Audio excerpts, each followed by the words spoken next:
Hey guys, what's up? It's Maddie. If you're new here, this year I'm focusing on self-discovery, budgeting, my yoga practice, and so much more. So if you want to, consider subscribing to join the journey with me. But today, specifically, I'm going to be sharing with you guys my budget for my second paycheck of November. I honestly haven't filmed a budgeting video in almost a year, and it's crazy, and I love doing it. So I thought I would get back on the horse and start this year right with budgeting more, because I definitely was able to save a lot more money while I was doing this. So if you guys want to stick around and watch this video, then let's just get into it.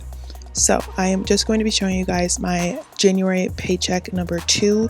So I did get obviously paid 2 weeks ago, so I'll kind of explain when I get into how I break down my payments and things. But right now I'm just writing up my rent, and rent this month was $15.56, I believe, and that includes obviously my rent and then sewage and water.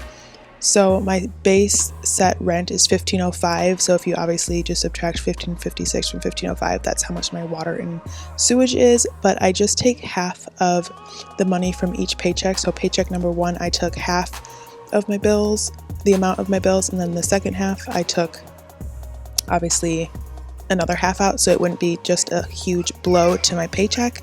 Sorry for the background. I'm babysitting sweet little M girl, and I'm so excited to be here, but she is just full of energy.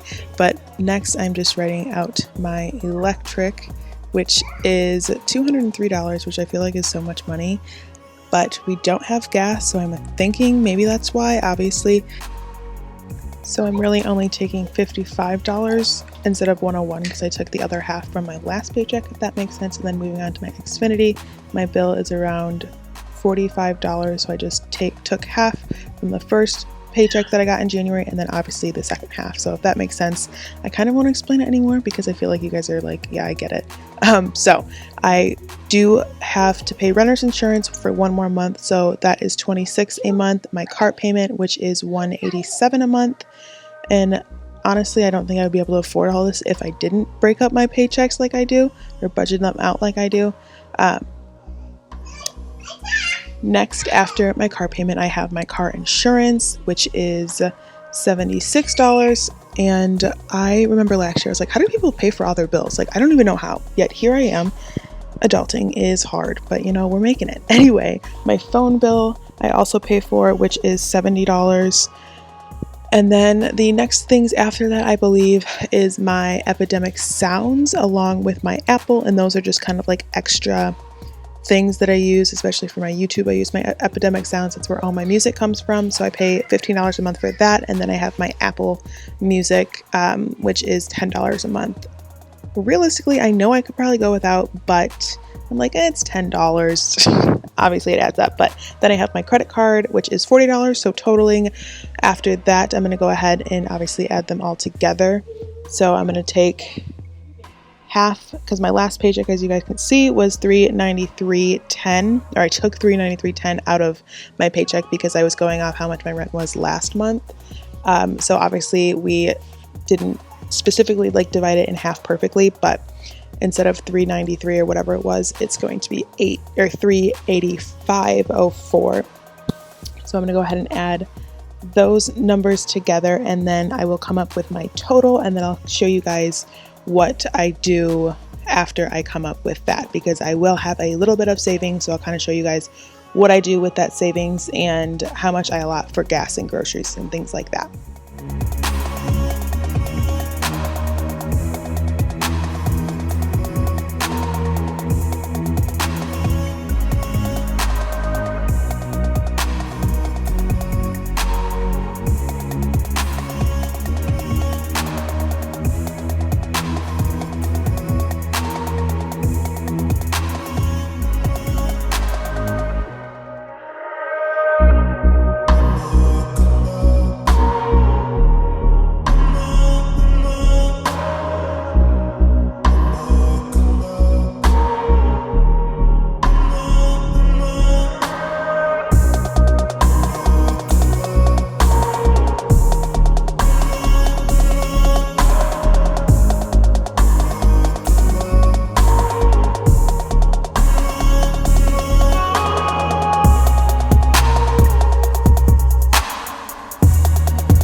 All right, so after I added all of those bills together, that came out to $686.78.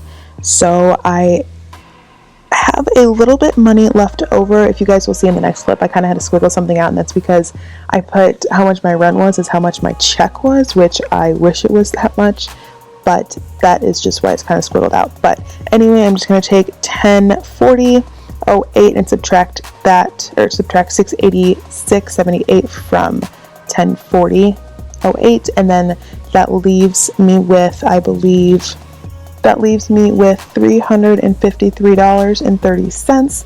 And then I'm going to go ahead and show you guys how much I have spent for groceries this paycheck, along with gas. And my gas is a little bit higher this month just because I did unfortunately have to come home because of a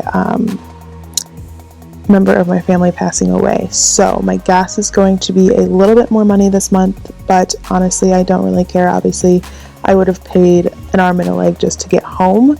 So again, that is a little bit higher, but my groceries, I went to Aldi's and then I made a pit stop to Trader Joe's because I haven't been to Trader Joe's in literally 3 months since I moved down to Nashville. So I thought I needed to go because I was already out of the store, and I was like, you know what? We're gonna go. So anyway, if you guys don't shop at Aldi's, please do. It is so much cheaper than Walmart. And I don't know, I just love the quality of Aldi's and the things and their produce, and I don't know, I just really love Aldi's. So go check it out if you guys have never been. It's pretty freaking awesome. Anyway, I spent $41.03 at Aldi's, and then I spent $24.22 at TJ Maxx at Trader Joe's. So I'm just going to go ahead and add my grocery amount that I spent for the 2 weeks until I get paid next, and I want to say it was around $64. So $65.25 for groceries. Honestly, I don't know if that's like good or that's bad, because I do have allergies to gluten and dairy, and I have IBS, and my food's just super expensive. So like, I don't know if that's a good ballpark for groceries, but yeah, I spent $65.25 on groceries for the next 2 weeks, and then my gas so far, I have spent $48, and that's mainly all the gas to come back to Illinois. So the total amount I spent on groceries and gas so far are $113.25. So I am just going to then take that $353.30 and subtract $113.25 from it, and that leaves me with a total of $240.05 to put towards my savings, some gas, and if I need any other things or any emergencies pop up. So I am not too disappointed in that. Obviously, I wish it was more, but I'm blessed with being able to at least put money towards my savings. So that is about it for my budget video. I hope you guys enjoyed, and I promise I will continue to do these throughout the year. But anyway, feel free to subscribe if you want to follow my journey on self-discovery, manifestation, budgeting, my yoga practice, and all that. So I really hope you guys enjoyed, and I will see you in my next one. Bye, guys.